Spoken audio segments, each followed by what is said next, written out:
97. Present.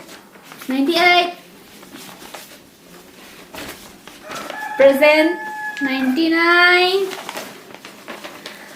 Also present.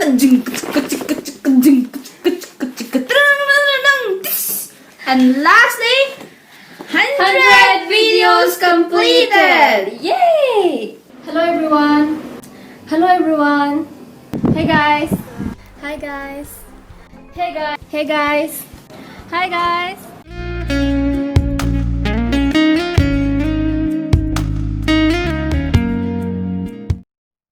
Hey guys! My name is Niranda and this is my very first video. Ngasigi video sida aina Manipurgi hoji khwaidagi fauriba khwaidagi masak phajaba dressing style da khwaidagi top oriba actress Somala Isram aigina personal favorite no magi all Instagram picture khara recreate tawjabane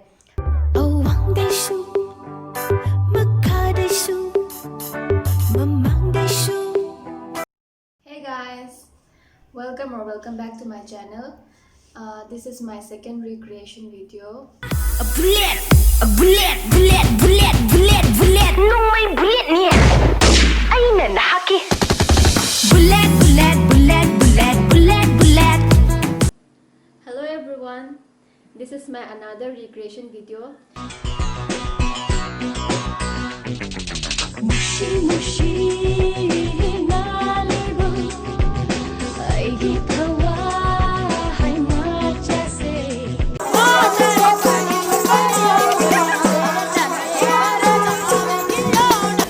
Hey everyone, ngasi je khoi conference ama yaubagi Jaipur da lakpane ba ado conference yauba lakpoina moi Jaipur gi ke special yengba ya jaga lege habdo ado lainge da nim yeng hora je na khoi yengba lakpane ado akhoi no ji lai je Jaipur da gi khitang hendore e Ajmer na Jaipur da gi 2 hours muk chatle ado Ajmer da laire husek ado sai je am phajai hilly area oibagi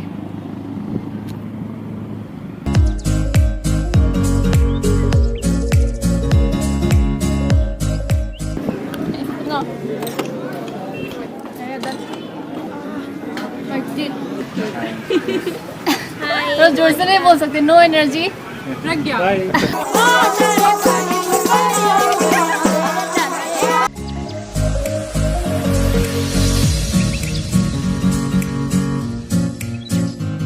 Hey everyone, welcome back to my channel. This is my another recreation video. Sigi photos idi aina ai comfort zone dagi thoga lambi da sleepless laga nambi photo ne ai tasengna ai yam kana sleepless laga mapanda thokpa kaya ai kaya lichade adu si photo sigi dama ai tumana laga namgre specs so chapte mana de ai go consum lay ai to uppe aduga dum namgre regarding na final picture de yimbiyo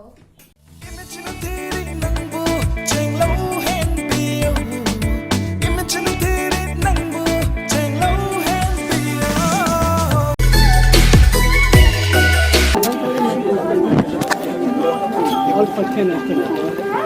Okay? Finish.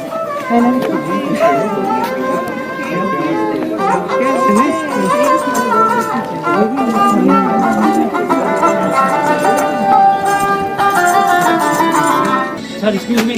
Avia.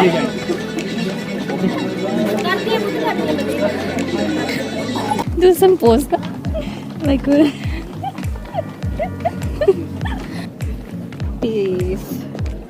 Peace. It looks like a bit. I don't know how to do it. yam wabi ki mara ta khar phamdra di si ge taw haba Sisina Jaipur gi main market nupi gi dress na yam phange hai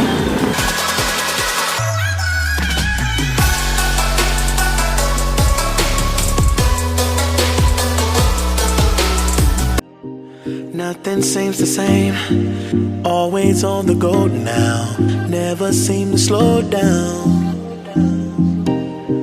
You've been playing games, You don't pick up the phone now when you know I'm never home now.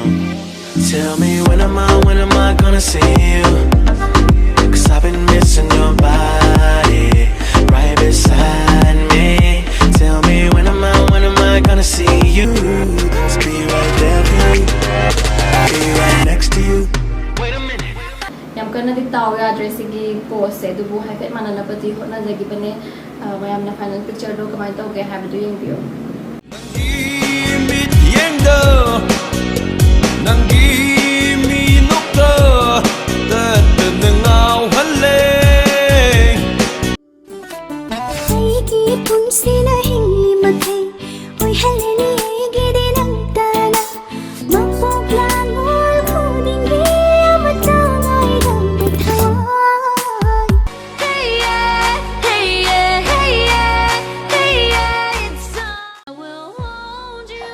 Sigi look sida yauriba landline phone je aigi de landline phone laite banina arrange to tobungam gidreduna landline phone gi DIY tobune Nokia gi phone macha amaga spiral binder amaga use toraga sem gi bane ado manbra mandabra habdu yengase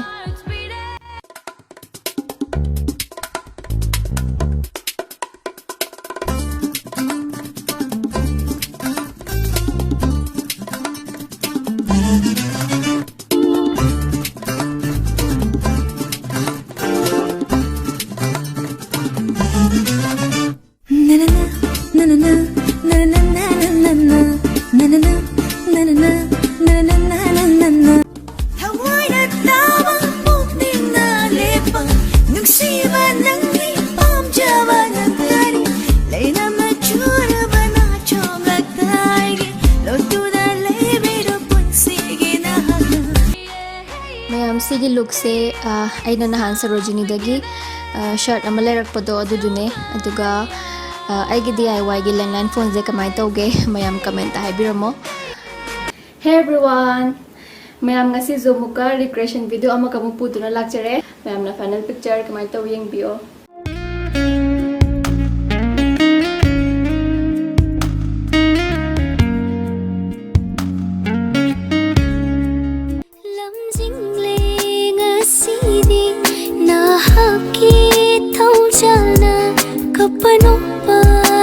Nungshiba sinazare nangonda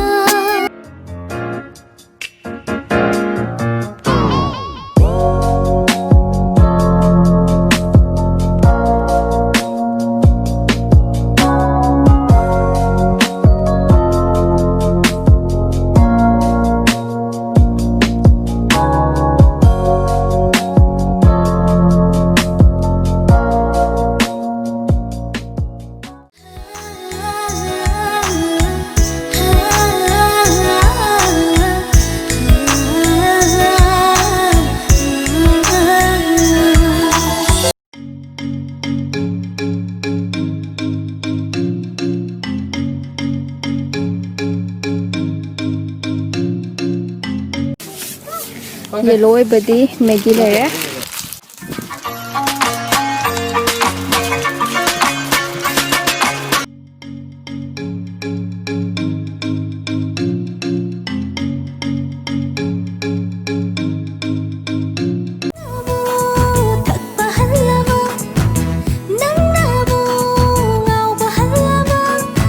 AI Vids nangi channel Kai ba?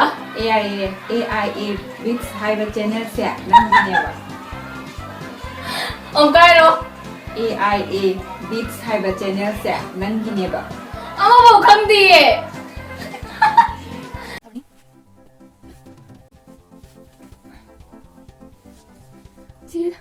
My god Mayam final results my lay Ado mayam si yeng ba dabudi dum yai phasei ba duga sor yam fulle man lilla ka suma pan thok ya ro sor yam fulle mayam ado dum yeng ba dabudi dum yai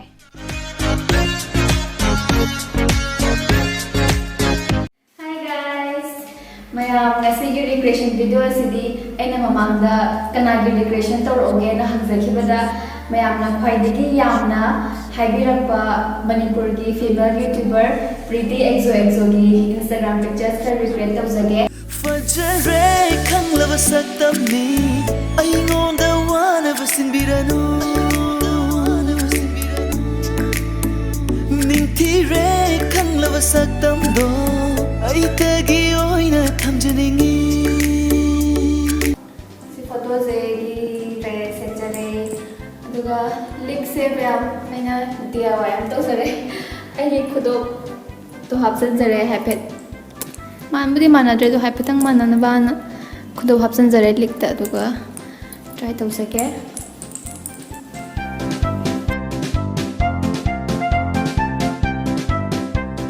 ꯅꯪꯒꯤ ꯅꯁꯛ ꯎꯕꯒ ꯃꯤꯍꯨꯜ ꯂꯦꯞꯈꯔꯦ ꯅꯪꯒꯤ ꯋꯥꯈꯜ ꯈꯟꯕꯗ ꯑꯩꯁꯦ ꯃꯥꯡꯗꯧꯔꯦ ꯅꯪꯒꯤ ꯅꯁꯛ ꯎꯕꯒ ꯃꯤꯍꯨꯜ ꯂꯦꯞꯈꯔꯦ ꯅꯪꯒꯤ ꯋꯥꯈꯜ ꯈꯟꯕꯗ ꯑꯩꯁꯦ ꯃꯥꯡꯗꯧꯔꯦ. 1, 2, and 3. 1, 2, and 3. 마렘다 레이리바 더와이 반바 맞다나 소칼로이 소칼로이 난기 합잔다 와시 스와이다 로이레 어림바다 마땀 얌나 망할리다.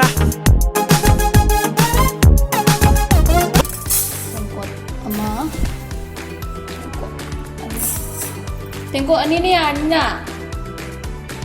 Hojik cheng samdigani. Cooking video di yang khai tai hojik si tawbigani. Hojik cheng same. Yare. Kai no betha. Chalo chalo. Yawning mana. Hi mayam. Ai mayam hum seng ba tu ni. Si je khoi last sam bu packet ne mayam.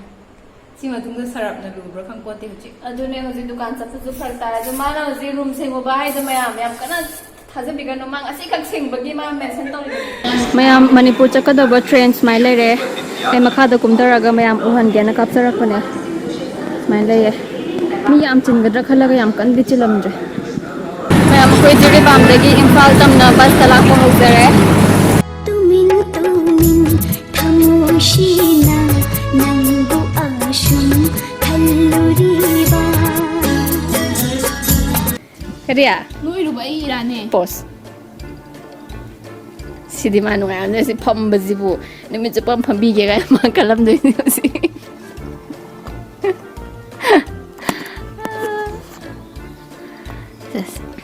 Play. Passport mo to ka pa si Bakay. Pause. Wayang aning prana. Play. Pause. Play. Pause. Play. Cái nông gì Ninh mềm thay rồi gì? Ninh có lấy trò pause. Play. Pause. Play. Pause. Play. Pause.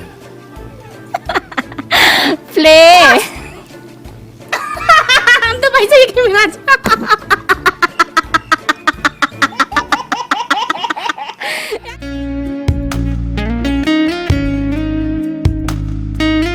Adi mayam. Bye hi rồi drop. Ngasi dia. So, this is all about today's video. Ako dyan kan lao na luxury ni. Mayang ngasi video sinungai video kada like to biramo, comment to biramo, do ako cheki channel subscribe to bidri basing to biramo. Pause. Ay kita channel subscribe to video missing subscribe to biramo subscribe to bakanda bell icon dusunan biramo. Play. Thank you. Bye bye. Take care.